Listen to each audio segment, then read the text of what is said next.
Another day, another FPL pod. Jack, how you doing? Josh, I'm doing fine. Thank you very much. Yeah, fine. Thank you. Good to be back for another episode. And as ever, in the middle of another game week, slap bang in the middle of a double. Feels like every pod now we're doing this. How are you doing? Good. Yeah. You know what? It feels strange, like looking at our planner and being like game week 38. We're here. We've made it. We've made it to the promised land, Jack. Been a wild Final ride. game week. Yeah. Yeah, this is our last episode, I guess, our last mid-season episode. So for both our listeners, I want to thank you very much for tuning in for the season. Thanks, Mum. Cheers. It's been great. Been a great wild ride. We'll talk a bit about what we'll do in the off season and like the post season. But yeah, in terms of episodes proper, gearing up for game week 38, this is the last one.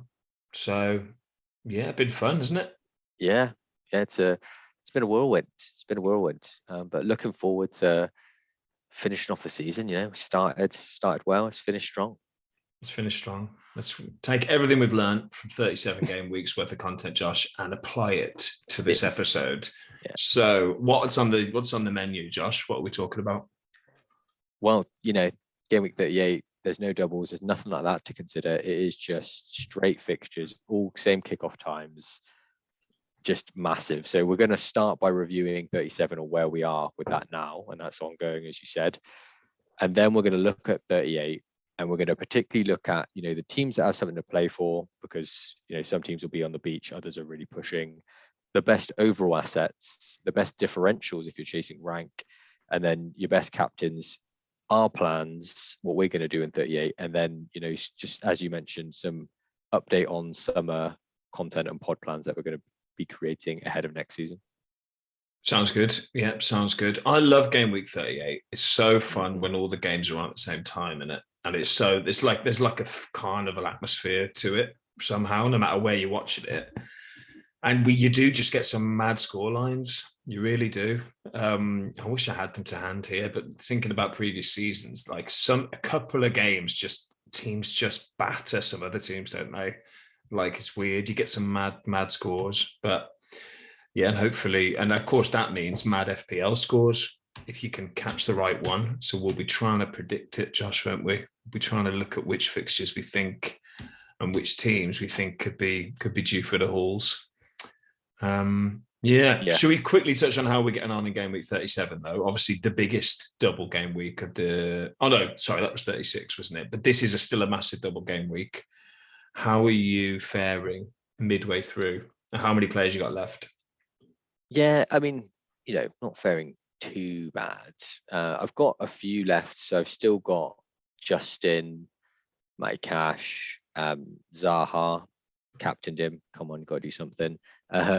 Gordon, Richarlison, and Watkins. So got a few, and Trent, of course, as well. But not really sure if he's going to start. So we'll see. We'll touch on that. Well, we'll find out in 4 minutes if he starts, Josh. I think. So that's fun.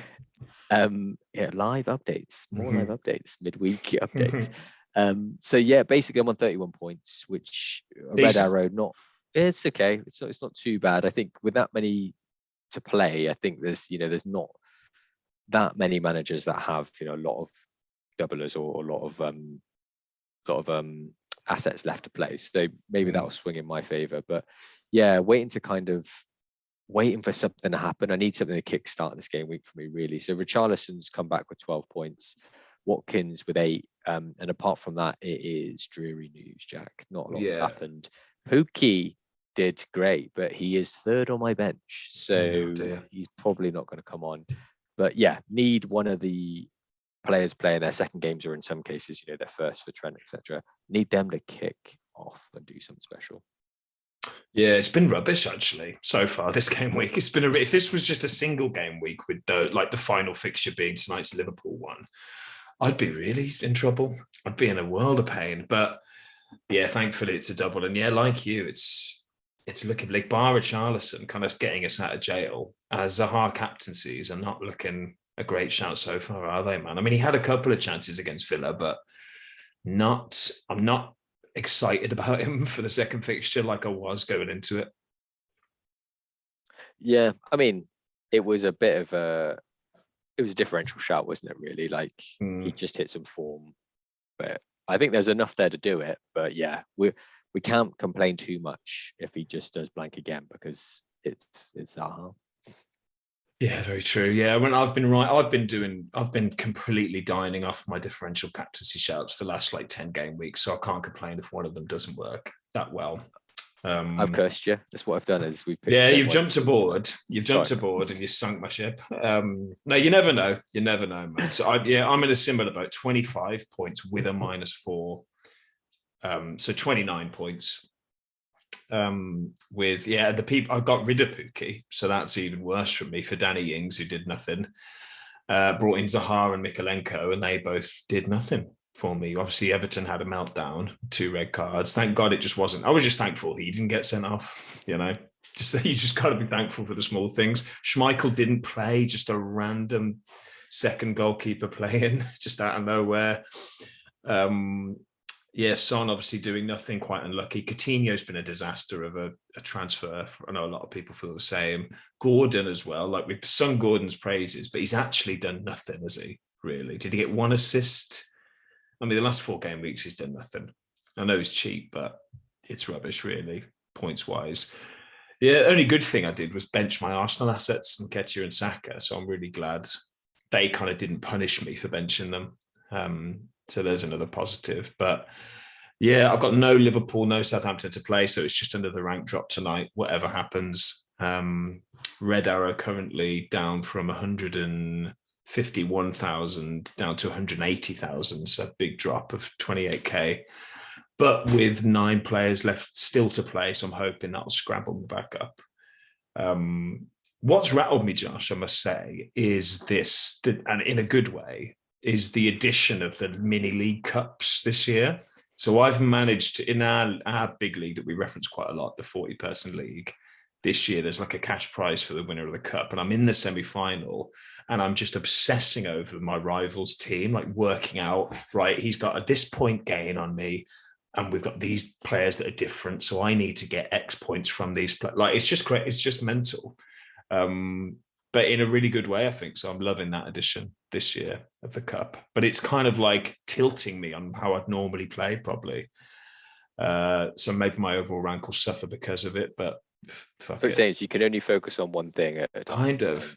The FPL towers have screwed you over a bit. Yeah, they have a bit, but it is fun. It is a fun feature. So I'm so yeah, it's weird, but I've got 7 million in the bank now, just because I was weirdly tilting myself for this cup fixture, I think. But it means I can make a cool move for the last week transfer wise. But yeah, funny one.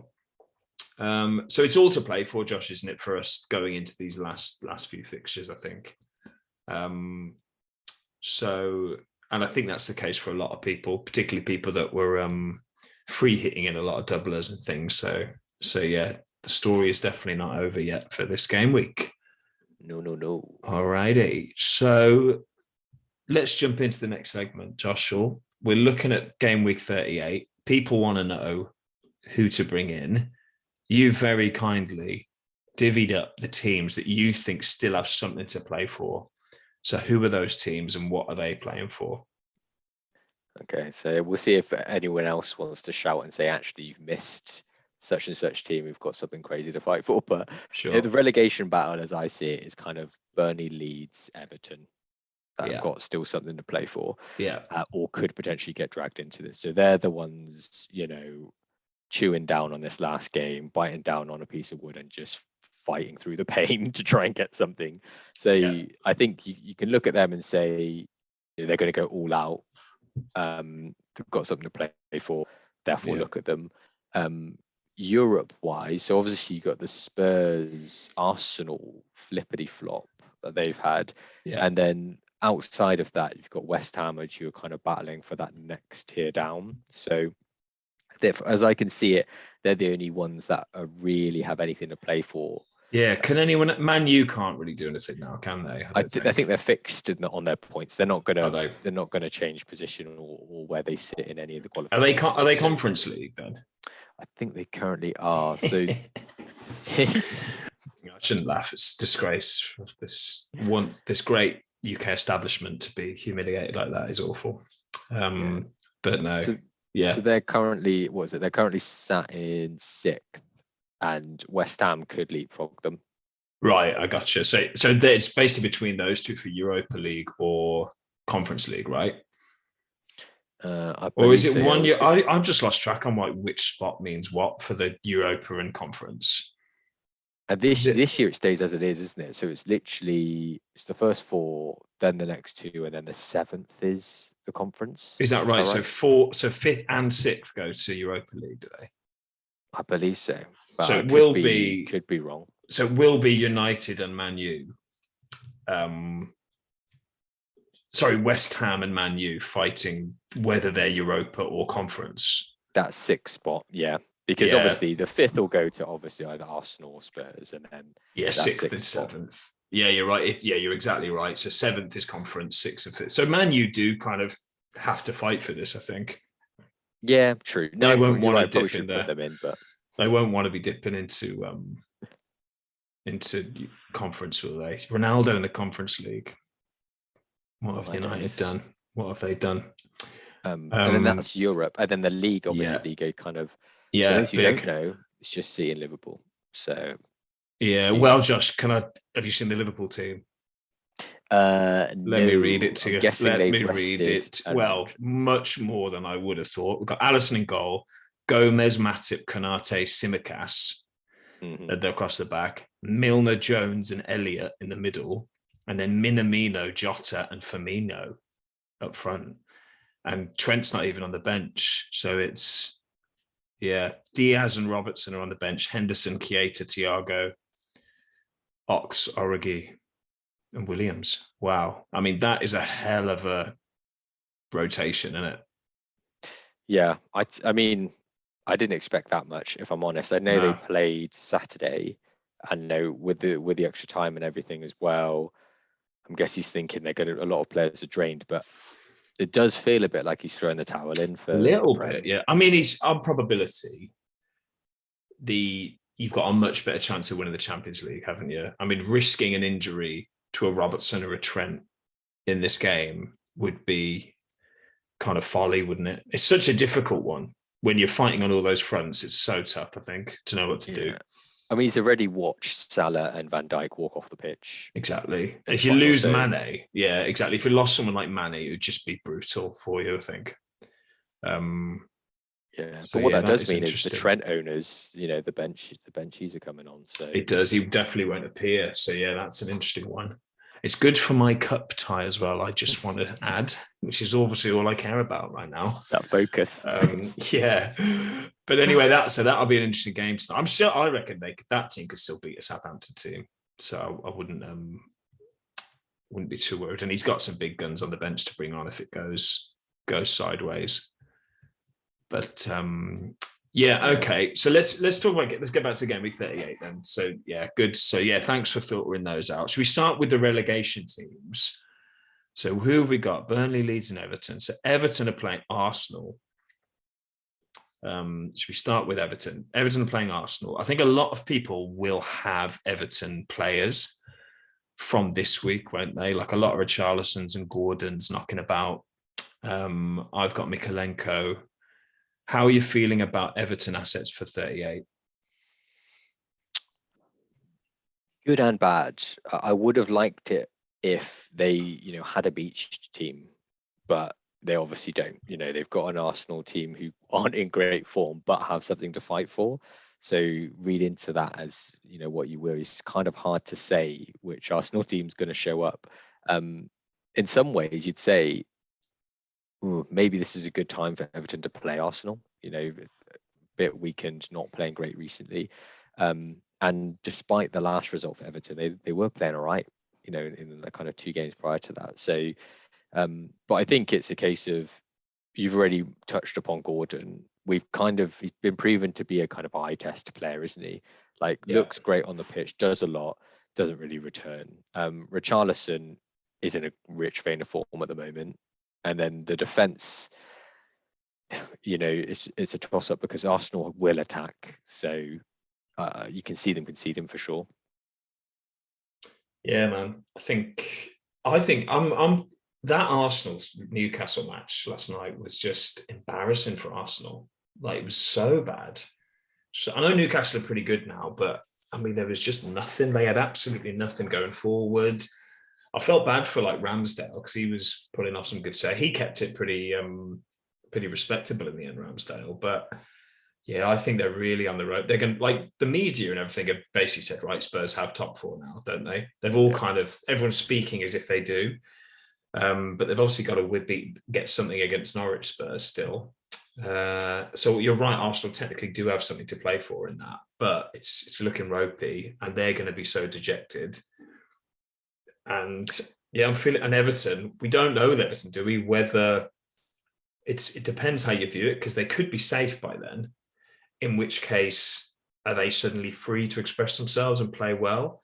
Or if they're still fighting for relegation, does that mean they'll be up for it and want to fight? So it's a weird sort of, it's hard to tell, isn't it, whether a team that has something to play for is a better asset or a worse asset, I think. Yeah, and it's been proven, like Brighton, we've said have been on the beach for ages, and actually they put some decent performances. They're killing it. Like, and then other games they absolutely rolled over the teams, Yeah, like it's so quite a hard few weeks ago. So it is.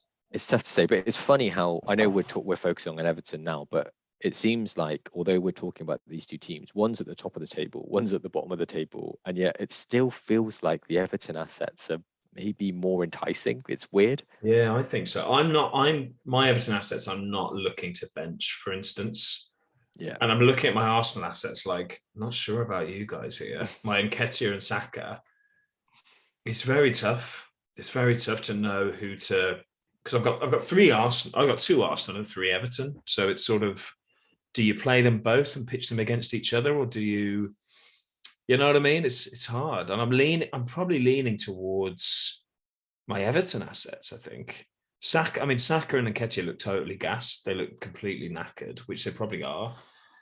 But yeah, it'd be a dangerous game for either team to try and well, Arsenal definitely have to, chase the game, don't they? But if Everton were in a position by that point where they just needed to consolidate and hold, then it's not in their favor, I think, to try and sit back because that's not a way to get a result, is it, against a team like Arsenal and the team that Everton are? So I still think they'll try and get forward. So you can see goals for both teams, which doesn't bode well for the defenses, but maybe good for the attacking assets. Yeah, that's true. Maybe play them both. I wouldn't bring in any asset from either, though. I don't think. If I was looking to make a transfer, I don't think I'd jump on them.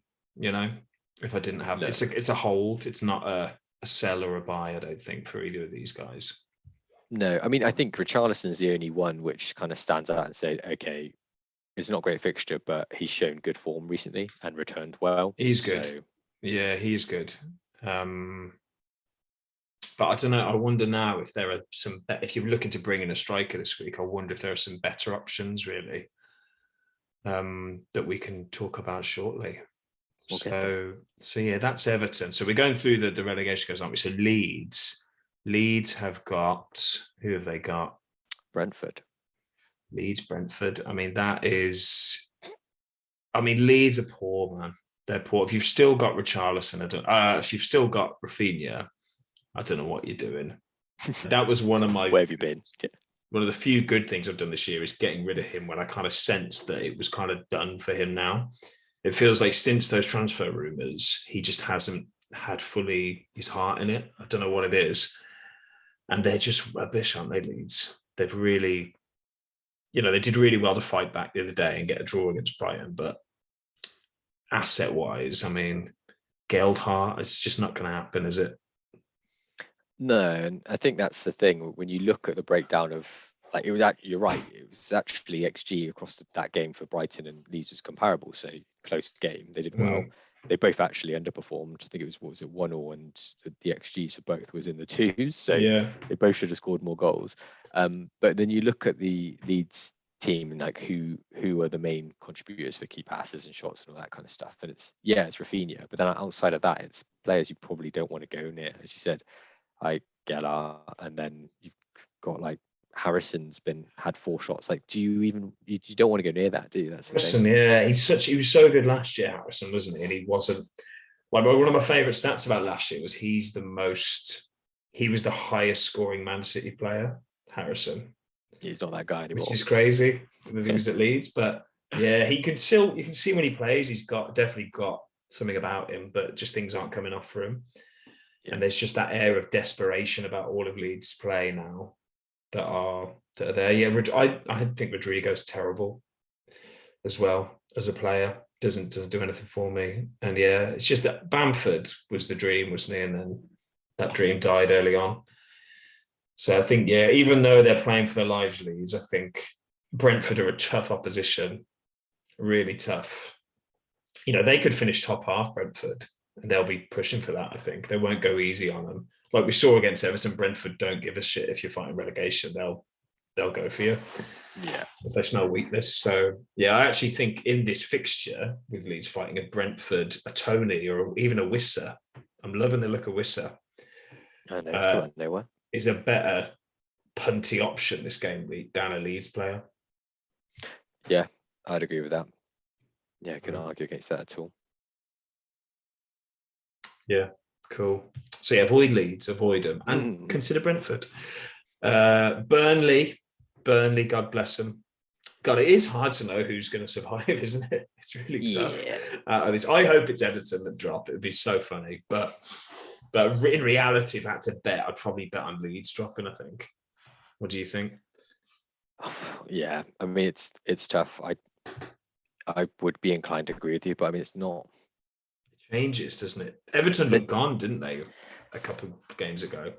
Yeah, I mean, there is only one point in it if Burnley can get anything from their next game. But yeah, what happens in this midweek is huge, isn't it? It changes the whole dynamic and how those assets will go into that final game week, wouldn't they? But yeah, kind of makes this pod pointless, actually.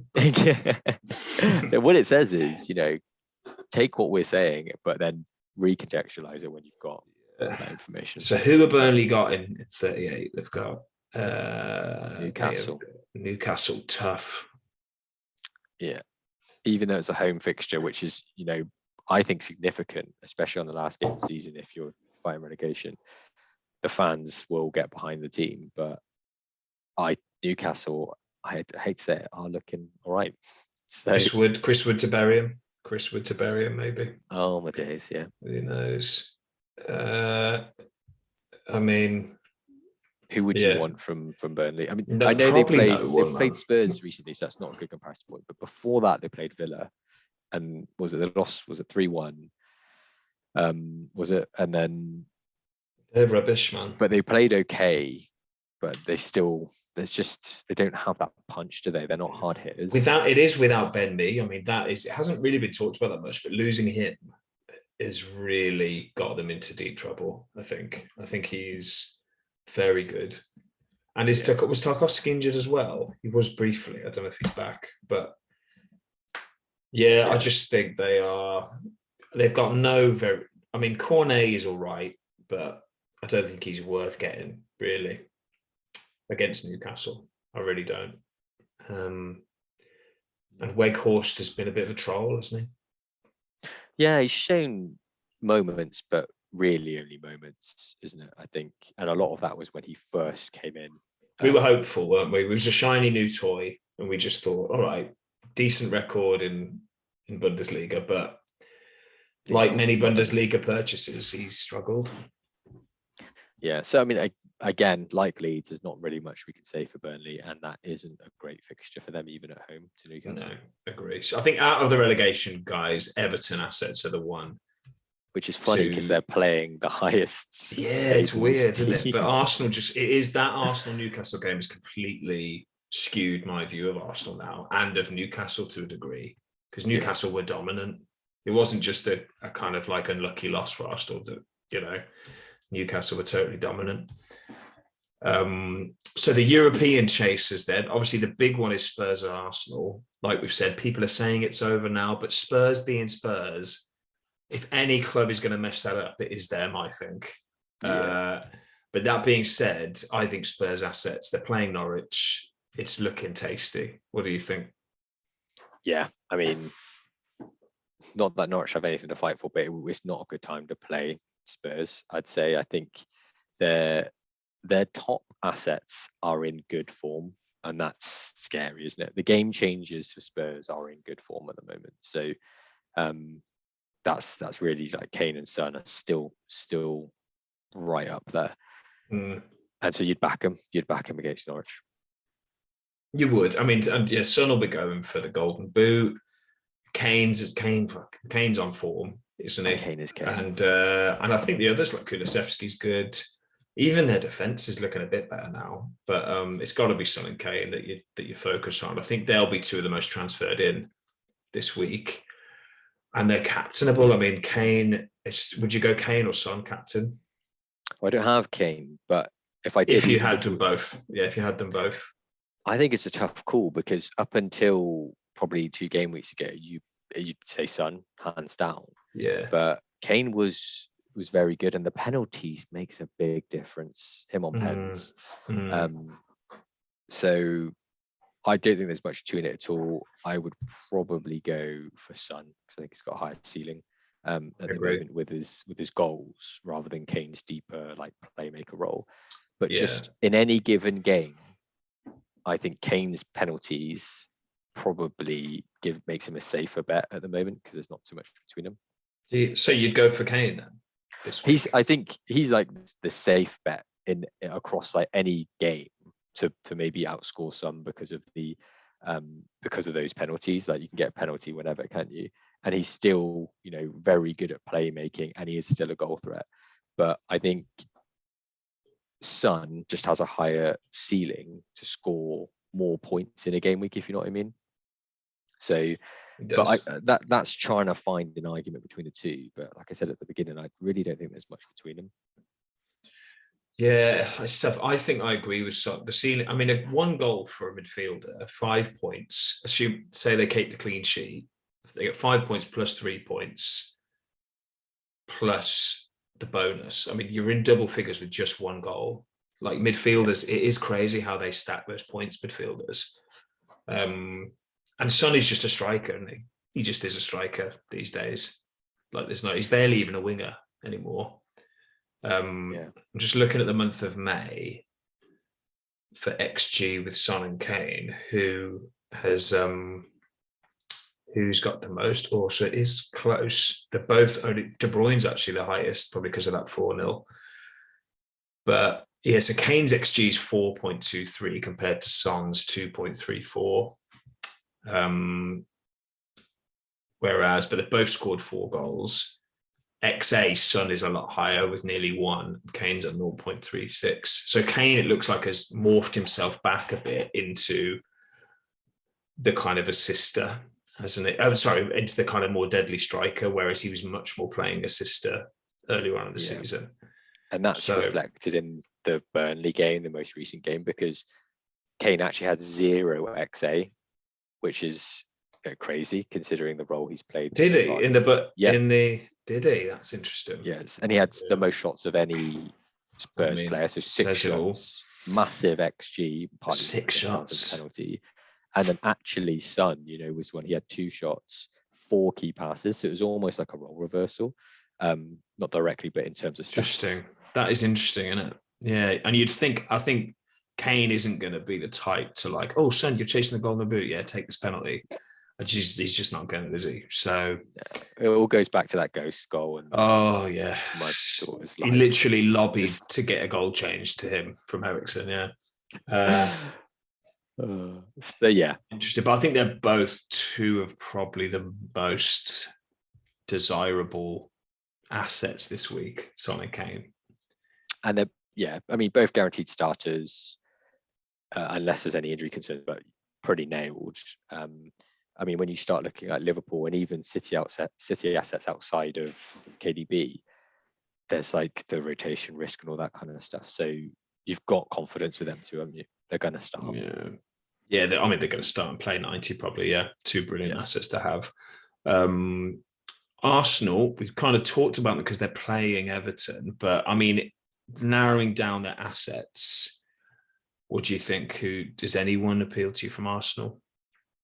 I think same story as it's been definitely in recent weeks. Saka and Odegaard are the only two to really look at that do anything. But the context is they're not playing well at the moment. So I think you have to pick someone. Yeah, maybe Saka or Odegaard. Saka's been more consistent. Odegaard's had games where he's really lit up the pitch. So if I had to pick one, probably Saka. But given where they are, I'm not buying Saka. Maybe I'd hold him, but I'm not buying him. Yeah, agree. I'm not, like I said, I'm not excited. I've got Saka and Nketiah, and Nketiah looked knackered. I don't think he's used to playing these 90 minutes in a row, Nketiah, because he's always been a kind of bit part guy, hasn't he?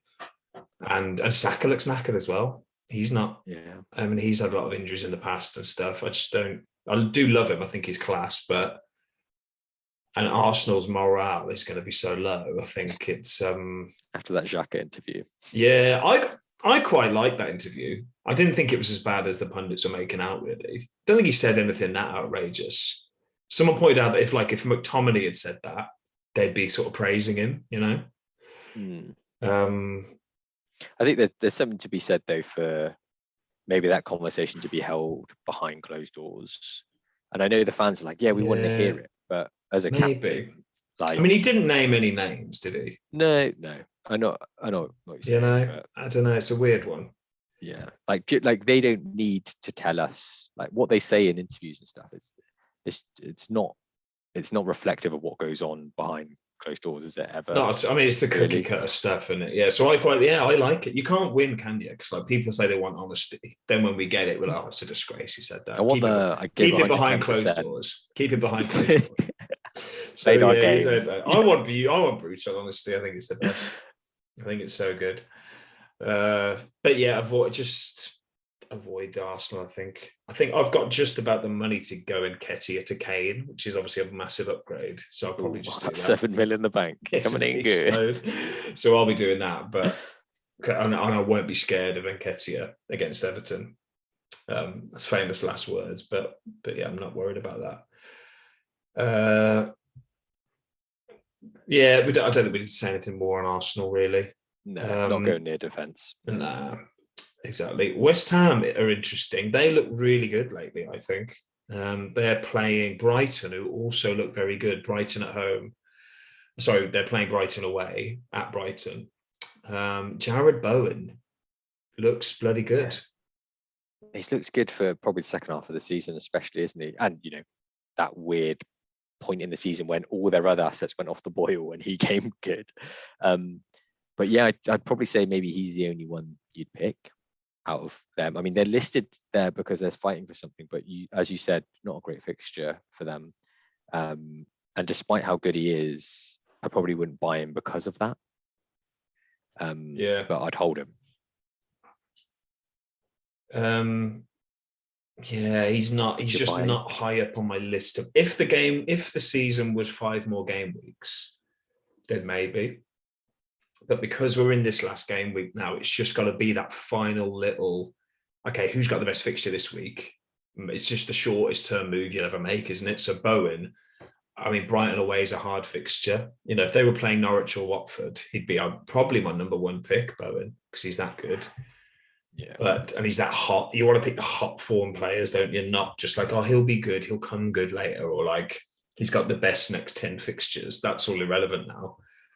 And he is a form player. Like he feeds off his form, doesn't he? So he really is, yeah. So I think, I wouldn't. I mean, if you've got Kane and Son already, and maybe you've got some other Chelsea asset, maybe it's a luxury transfer if you can. I don't think it's a bad player to get in at all, but it would surprise me if you don't have a better transfer to make. You know what I mean? Yeah.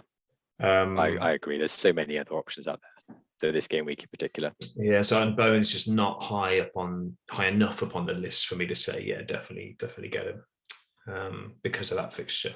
But he's great. He's great. He's great. Any other West Ham assets? Not that. I mean, if Bowen's not even a buy, I'm sorry, no one else is even getting close. It's true. I mean, Antonio's turned to absolute toilet, hasn't he, the second half of the season? At the start, Josh, we were saying how he was basically like a premium asset, wasn't he? He was that good. And I don't know what's happened to him. That Challenging chip Mbappe. attempt against City was woeful when he was through.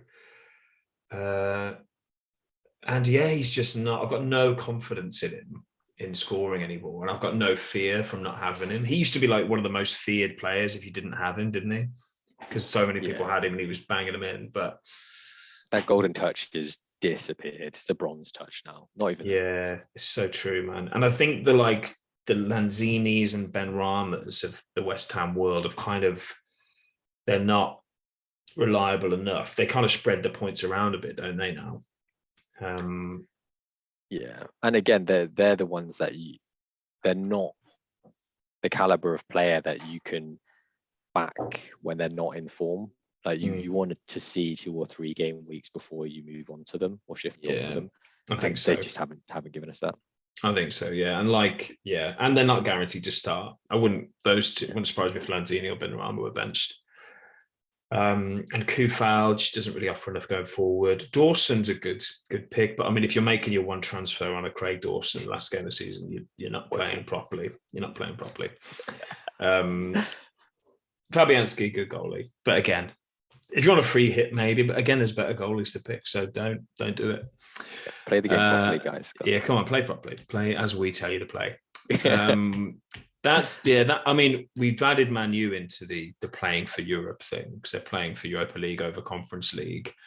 Man United, it feels like ages since they last played. That awful performance they gave. Was that Brighton 3-0 their last game? I think it was, wasn't it? So, I mean, I've put Ronaldo down. He's 18 goals. I think he's been good this year, Ronaldo. Despite people seeming to think he's been the problem, but I really don't think he has. If you're going crazy punty, is Ronaldo worth a go? Palace away. I mean, it is Ronaldo, and we're talking about a player who can score in any situation, even when the team's not great at the moment. And even in a game where the team isn't playing great, you still wouldn't bet against him just to score against the run of play. That's the kind of player we're talking about, isn't it? That's why he's got 18 goals. And actually, his return in the last, I think, 5 game weeks, 5-6, when you do compare them, he's right up there with anyone. I think he's top actually in the last 5 game weeks. So with his 6 goals, is it? So that's who we're talking about. But it's not a great fixture, I'd say, and they're not a great team. So it's just the big picture doesn't quite match up, does it? Yeah, he's not. Yeah, if Kane wasn't there, I'd say if Kane was still kind of behaving like he was at the start of the season, then I'd say Ronaldo isn't the worst shout ever, because I think he'll want to. I mean, he's not even. I mean, I think he needs 4 goals to match Salah, which is pretty mad when you think about it. But I don't know. I think if you're desperate, if you're in a mini league and everyone above you has Kane and Son, decent differential, and you want that differential, I think he might be a shout. I think he actually might be good. But he's definitely the only Man U asset you should even dream of getting. The rest are terrible, and you don't know if they're going to be picked. It's Thingy's last game, Ragnick's last game. He's just going to pick the ones he likes and just sack off mates. The Lingards and co. Exactly. Ignore all of them. And I reckon Palace will win that game. I do. They are good. Home as well. Home especially, They put will. a performance in. Yeah, for sure. So, Man City, Liverpool, Josh, the 2 final teams playing for something, playing for a little. We assume they'll be playing for something if Liverpool's reserves can get something out of tonight's game. We assume they will be, assuming they both have to get something from their last game. Let's start with Man City. Who are you thinking, if anyone? KDB top tier, obviously. And instinctively, I next go to Cancelo. But looking at the stats for their last game, Zinchenko actually outperformed him Really? in terms of key passes and influence in the game. Interesting. And with the injuries they've got at the back, if you're limited in terms of your funds and you really need to make a defensive change, he might not be a bad shout, because they've got defensive injuries. He'll most likely start. I'm not going to say definitely start because it's City, and they will go into that Villa game just baying for blood, won't they? Because this is their season. Their whole season boiled down to one game. And then you look at how they've been in the last 5 game weeks since they've just got to play for this Prem, and they have been destroying teams.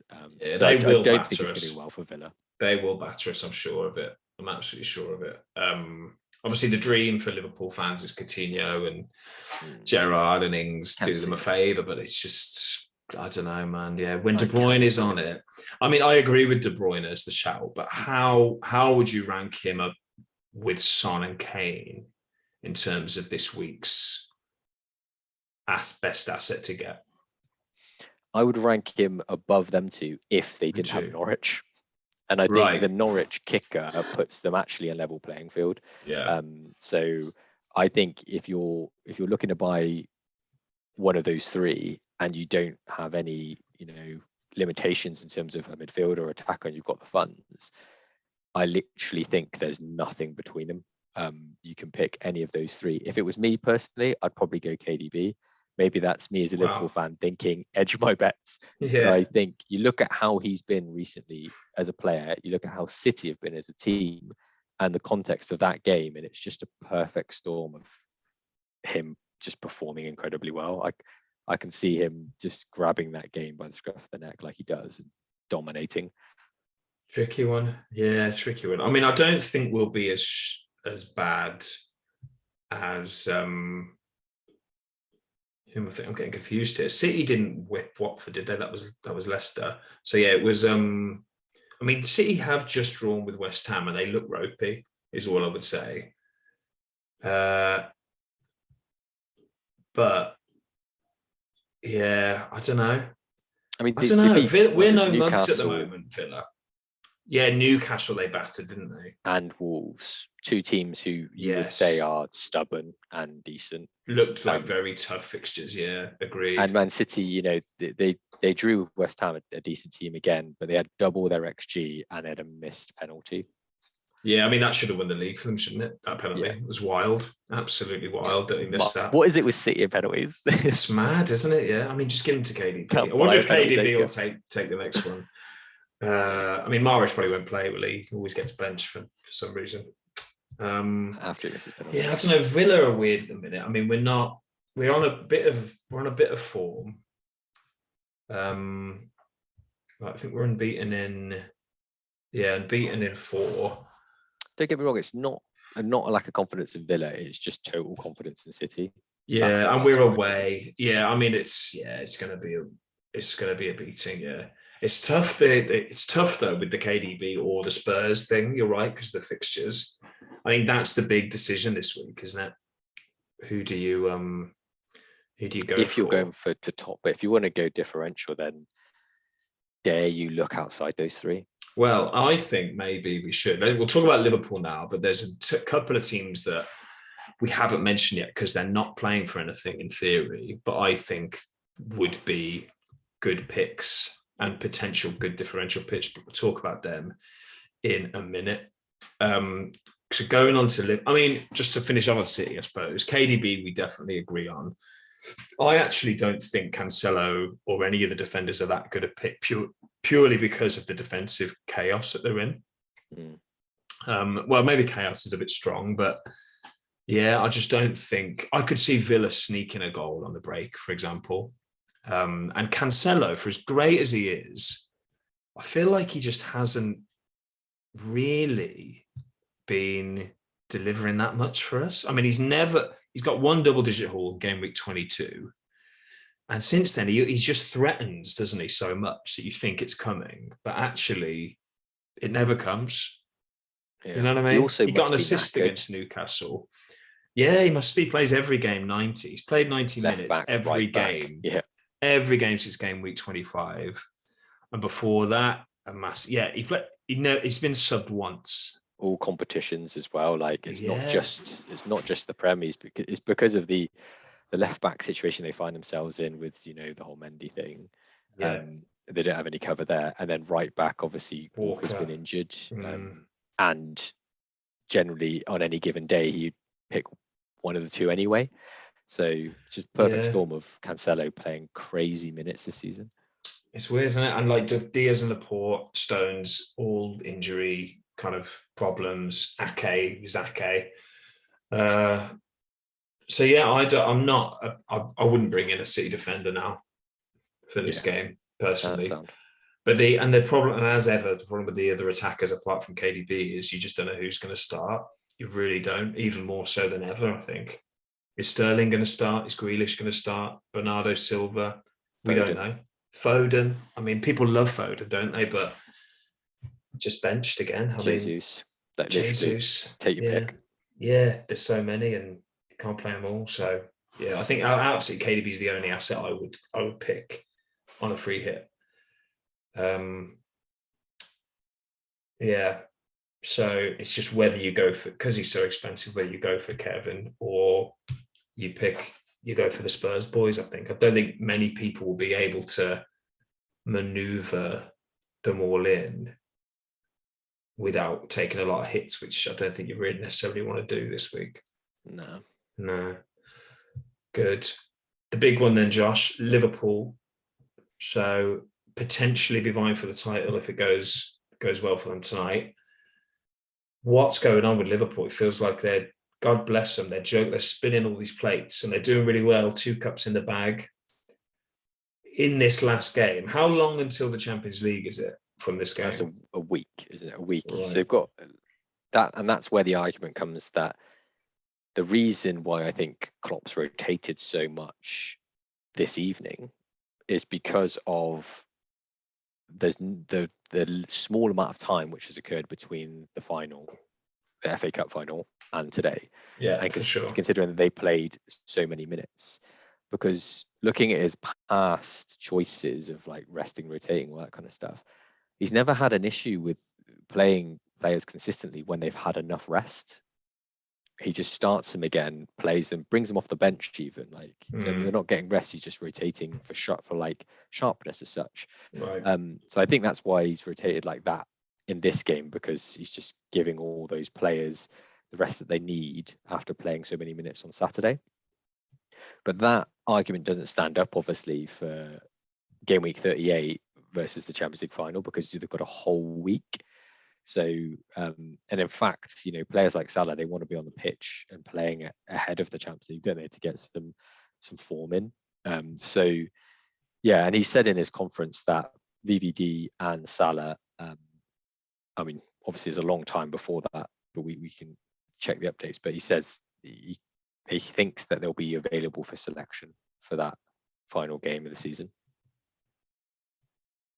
So what it does say is you might want to not look at the injury doubts, and look at the Jotas and the Diazes who are likely going to, you know, cover you against it. I know, you know, Diaz hasn't been picked tonight, but Jota being picked tonight shows that he is very much like 4th choice behind those 3, or maybe like when you bring Firmino in, maybe you think even like further down. Well, he's definitely outside of the Mane, Salah and Diaz now. I mean, that was shown with the selection for the FA Cup final. True. So I think you'll see definitely a revert more to the norm for game week 38. Do you think it will make a difference if they're still in it or not? Who he picks? Yeah, but only on a small scale. I think he'll still play like Mane, for example, because he's had the rest now that he needs after the FA Cup final. And he'll want to keep him sharp for the CL, I guess. Yeah, and that's what he's done every season. I know people say they've got more options now, so he's rotated a little bit more than he usually has. But he has no problem just playing those assets and he doesn't. Giving them more and more minutes. Who would you bring in then, say, out of Diaz, Mane and Salah? For game week 38? Yeah. Given Salah's injuries, I'd probably go Diaz. Diaz over Mane? Yeah, I know there isn't much between it, but it's just Diaz's electric form. I think he's picked himself for Klopp, if you know what I mean. Like, is he on better form than Mane? Like on paper? Well, when I say on better form, what I mean is FA Cup. The FA Cup, I think, is the prime example of this. He was the main man at the front three in that game. Should have scored, he was the biggest threat, created the most chances, had the most shots. Basically, most dribbles, most key passes, etc. So he's in better form in that sense. Maybe not in outright returns, but I think he's the biggest threat at the moment. Yeah, I'm just looking at the XG data for all of them since the start of April. So it's a bit of a bigger sample. Actually, Jota's in the lead, but we think he's fourth or fifth choice, so that's interesting. But they have spread the goals around a lot. It's actually harder when Salah's not 100%, it is very difficult, I think, to pick a Liverpool attacker, isn't it? Even if you think they're going to start. So yeah, Diaz is actually above Mane for XG and XA since the start of April. Diaz 2 goals, 3 assists. Yeah, I mean, Mane's only got 3 goals and 1 assist. I mean, this is only the Prem, obviously, and he's been bagging them in the other competitions. I do love Mane. I think he's so good. But it's tough. And I mean, you've got to take into account price. Diaz is a lot more affordable than Mane in FPL. So, yeah, I mean, where would you rank Diaz against the KDB, Son and Kane for the week? Maybe this puts context to where the Liverpool assets are overall. I wouldn't put them close, not even close. Right. I wouldn't put them in the same bracket as Son, Kane, and KDB. They would be by far like my priority over him. If you're going for like the safer bet options, not differentials. Yeah, because who even is your fixture against? It's Wolves. Yeah, not easy. Not the worst, but not easy. But at Anfield, I think that is a big kicker for the last game, like all of the home fixtures are in the last game of the season. Yeah, it is a big one. The home advantage is big in the last game. It is. Well, thank you, Josh, Liverpool correspondent there. Back to you in the studio, Next to me in the studio. So the other 2 teams really I wanted to talk about that we haven't yet are Chelsea and Leicester. Oh, good. Good. Because Chelsea are playing mainly because they're playing Watford, Chelsea, and at home, and they looked even at Watford against Leicester. They looked that was one of the worst performances. It was just abysmal. It was awful. Although there is that funny stat of they actually had a higher XG than Leicester, despite losing 5-1. Was it 5? Yeah. I mean, that's madness, isn't it? That is wild. But you look at some of the mistakes they made for the goals, and it was abysmal. It was abysmal. Their confidence is going to be super low now. They've already know this other manager's coming in. Hodgson's just there kind of for no reason. And Chelsea, I mean, Chelsea are Chelsea, aren't they? They can turn it on where they want to, Chelsea. They want to bounce back after that FA Cup result. Yeah, they will. I mean, that was brutal, to be fair. That was brutal for them. But and they're not on red hot form by any means. I mean, they got that 1-0 win against West Ham that was big. And then they lost to Everton, which was weird, to be fair, and then drew with Wolves. So they're not exactly killing it.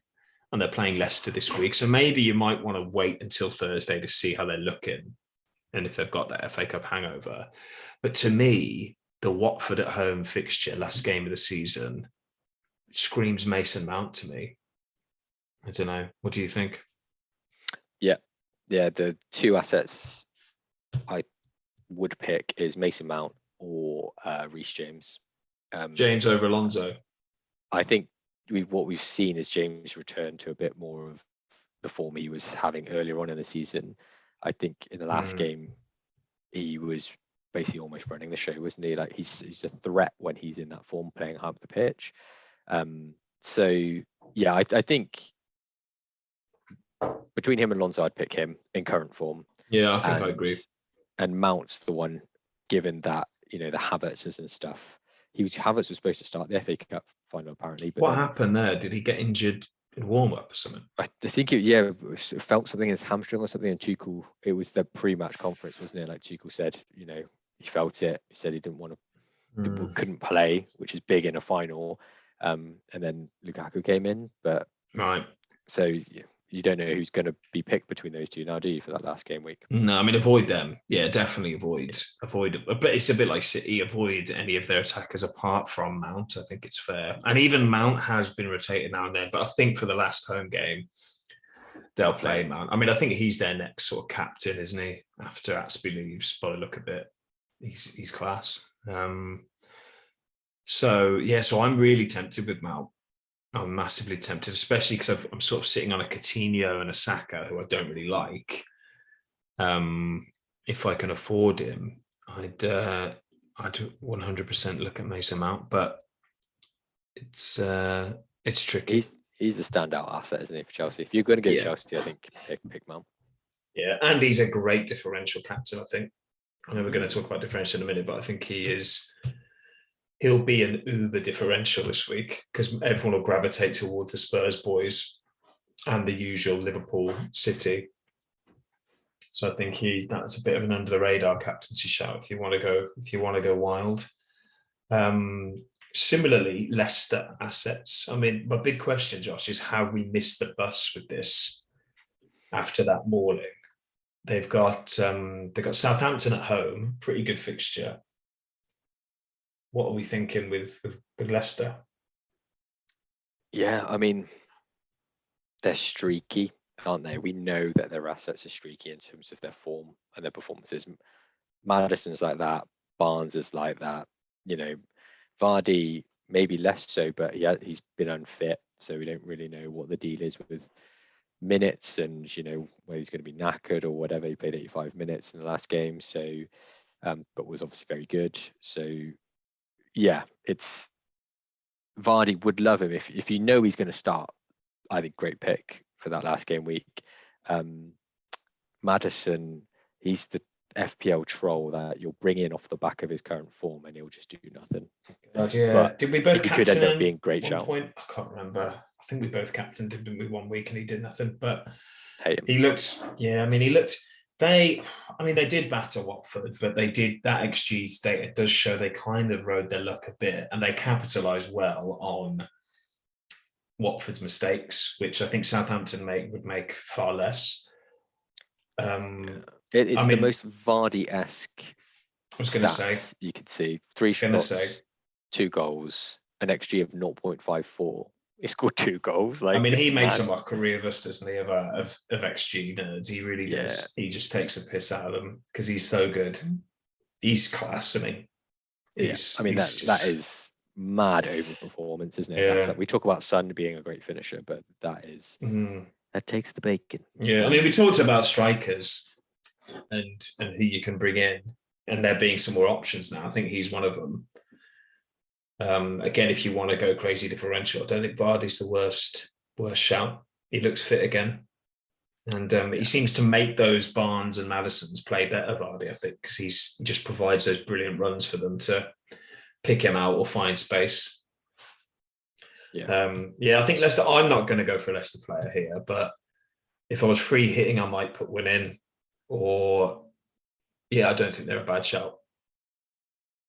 Yeah, agree. If I was free hitting, I'd be very interested in Vardy. Be waiting to hear that pre-match conference to say, he's fit and raring to go.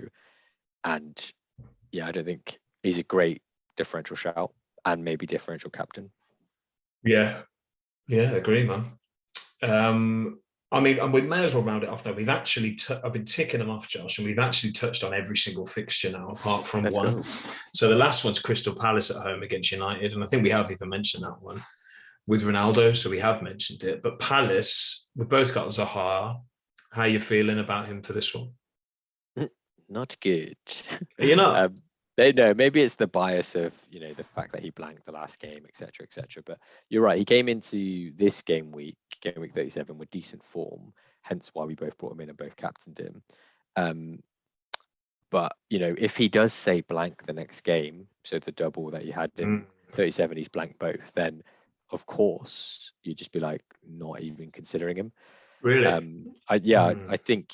Would you consider getting rid of him in this final game week? Yeah, because I think some of the other players that we're looking at. I mean, I don't know who for yet, because it does come down to who you can maneuver to, etc., and who you're getting out. Because it's like you said, there's a lot of choice, isn't there? So I think it's a case of pick the ones you really, really like for your situation, and then just find a way to get there. So he would be one of the ones on the chopping block to maneuver, if you know what I mean. Decent money. He's quite an obvious one to switch away from.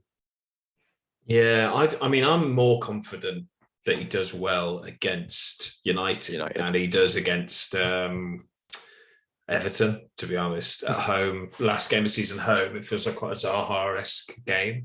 But maybe I'm using my anti-United bias to blind me a bit for that. And maybe bringing in a Mason Mount for him would be the wise move. Not sure. That's a tricky one. Wait to see how he performs in the other game. Yeah, it's a good advice, I think. And the same with Leicester assets, I think, as well, against Chelsea. And I mean, the same with any of those assets playing in those last 3 games on Thursday. It's a nice little test before Sunday if you're unsure on Everton or Villa or Palace, Burnley, or Leicester, Chelsea, all of them. Good. Okay. Well, we've covered a lot there, Josh, actually. And maybe I think we've covered differentials, haven't we? I think we have, unless there's anyone else you want to mention, but I'm not sure there is. I mean, we've touched on every single team, really, which is impressive. We've talked about all assets. We have, yeah. I mean, best captain, if you could pick any player from the whole, if you're free hitting and you can pick your favourite captain, who would you pick? We touched upon it, but I'd pick KDB. Would you? Game week. Yeah. Yeah, interesting. Before this pod, I didn't really think about him, I wasn't really looking at him so much. Maybe because it's the Villa thing and I'm just scared of him. So I'm not thinking about him. But yeah, I'm leaning more towards the Spurs guys. Yeah. Son and Kane and KDB, I think. But again, picking one of those it's horrible when you pick the wrong Son or Kane, isn't it? When the other one goes off and you're just sitting there captaining the other one.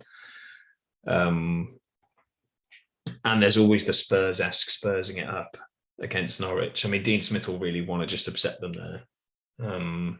Yeah, I guess that's the thing is like between those 3, I've got confidence that City will perform as a team. And therefore it's likely that KDB's in the centre of it all. Where there is a doubt over, it's relatively small because it's Norwich, but there is a doubt over Spurs dominating that game. They could be the nerves, they do have some of the. I know what you mean. I have an inkling, my spidey sense is tingling that just KDB is gonna go off. Be incredible. Interesting. Maybe you've changed my mind there. Yeah. Oh god. Oh dear. Yeah, I think one of those 3 are the standouts, really. Certainly for, if you're not thinking crazy differential, they're the 3. Like, don't worry about ownership. Go for the best captaincy choices: Son, Kane, and KDB. And in terms of differential captains, I'd go with maybe Mount, Vardy, or probably maybe if you're going wild, maybe a James or Alonso. But yeah, that's if you're really looking to pick. Did we mention someone else at the start about Ronaldo? I mean, you can get wild with a differential captain, can't you? But I think they're the best kind of outside bets, but still good enough in those fixtures outside those first 3 that we mentioned. Yeah, I think so as well. Yeah, Liverpool, it's a bit sort of difficult to pick one, I think, from them. Yeah, I'd steer clear. That's just, you want to at least know that your captain's going to start to be a differential shout, don't you? So, and not potentially come off the bench. So I think it's steer clear of those assets. Yeah, for sure. And we're nearly at the end, Josh. So our plans. So what is your specific plan based on everything we've just said obviously notwithstanding the games still to play, but assuming no one gets injured and they kind of go as you expect, what are you looking at moves wise? I think it's really going to depend on how the rest of the games for 37 go, because my realigned target for this season is trying to get above like the kind of 250, because I'm kind of currently sat kind of just below 300,000. So I'd like to get to 250 as my kind of game week 38 target. So nice. If I'm like sat exactly where I am, that's a lot of points to make up. So I'll probably end up going for like a Vardy type player. Right. To kind of take a more differential approach and try to gain those points and just go all out because it's the last game week. Or if my game week 37 turns around and I'm a lot closer to that target, then I'll play a bit safer. And I've got Son at the moment, so I don't know whether to try and get KDB in addition to him, or that's quite a big move. I might not be able to do it in two, so we'll just have to see. But I'd like KDB if I was playing safe. I'd like probably Vardy if I'm trying to take a risk. And then obviously there'll be people on the chopping block to make money for those moves. Yeah, I mean, yeah. Who would you? So you take a hit. Yeah. Yeah, getting to them. Just looking at your team now. Yeah, would it be like a? I mean, Foden and Zaha are decent funds in midfield. Yeah. And apart from that, the only one who can really make me money is someone like a Cancelo or Trent. Probably Trent, not so much Cancelo. It's hard to drop much lower than when you're looking at all those and try to drop to a budget. I guess I take a non-playing, just really, really budget, because they're not going to play. I've got other starters on the bench. So yeah, those are the ones that are the chopping block. Foden, Zaha, the one, and maybe like a Cancelo, because like we said, we're not. Yeah, I wouldn't be averse to selling it. Defense. Yeah, interesting. Yeah, you got quite a lot of options there. Quite a lot of options, don't you? Interesting. Yeah. So we shall see. But what about you, Joe? Yeah, well, as I mentioned, it's looking like an Nketiah to Kane. I've just had a play, and I don't think I can go Nketiah to Kane and then a Coutinho to Mount, which would have been my sort of favoured move. And actually, I'm not sure if I went Nketiah to Kane, if I could get Mount any other way. Saka, Coutinho, and Zaha, I think, are just a bit too cheap to get Mount with the difference. So that would lead me towards doing Ings to Kane and keep Nketiah, and that would let me do anything I wanted in midfield, really. But what do I want to do? I don't know. We'll see if I could get KDB in somehow, maybe that. But I haven't really played with it. Yeah, I want Kane basically is the number one move, and then anything I do after that will depend. Will depend on funding and, as you say, performance in the last 3 games. So there it is. There it is for the last game week of the season, Josh. Lovely. Sad times. Bit sad. Sad times. Bit sad, but also really fun. And then it's so quick, doesn't it? How, like, they've been launching the new game earlier and earlier and earlier because they've realised, I think, that, the earlier we launch it, the more hype builds and the more signups we get. So you get a nice about month, I reckon, now break where you don't have to think about FPL at all, and then they launch the game and you're like, what are the prices? I'll build this draft. And then it's exciting. It's just that just excitement before the season starts is so fun, isn't it? Like endless possibility. You could come first, all this stuff, shiny new kits, like it's all great. But in terms of the summer, Josh, what are we thinking? What can the listeners expect from us in this downtime? Well, I think we're going to review the outcome or what we found from this season, and obviously do some kind of reviews as to mistakes we've made and what we can glean from that, taking it into next season. Yeah. With specific questions out of that, and obviously some fun stuff as well, because it's the summer and not make it too heavy. And then once the site goes live again for the next season, we'll start zeroing in on the new assets that come from the transfer window, and obviously what comes out of a lot of the friendlies, the summer friendlies, what you can take from that, etc. So but to begin with, just I guess reviewing this season and how it's gone. Yeah, we'll definitely be doing that. And I think we'll also be doing some other like little fun videos. Like we'll do a little end of season awards video, just best player, worst player, that kind of thing. We'll be doing price predictions of players coming in before the game starts. Veterans of the pod will remember that we've actually been running a couple of algorithm-based teams based on XG and differential 11. So I'll do a little review of how they've gone. And we've also, our very first ever pod, I think, Josh, was talking about the best FPL resources out there for managers. So I think what we'll do is revisit that and maybe do a nice little tier list of what we think are the best resources and the worst out there. So that's sort of content creators, websites, all of that good stuff. And yeah, we've got a couple of other little kind of cool, fun little ideas that we'll play with. But rest assured, there will be content from us. So yeah, and thank you for listening through all this season. Yeah, thanks, guys. It's been emotional. Yes. Best of luck. I hope you achieve your goals in life and FPL. Hope you achieve all of them. And yeah, may your arrows be green. One last time, may your arrows be green. Great. Cheers, Josh. Cheers, Jack. Bye-bye. Bye.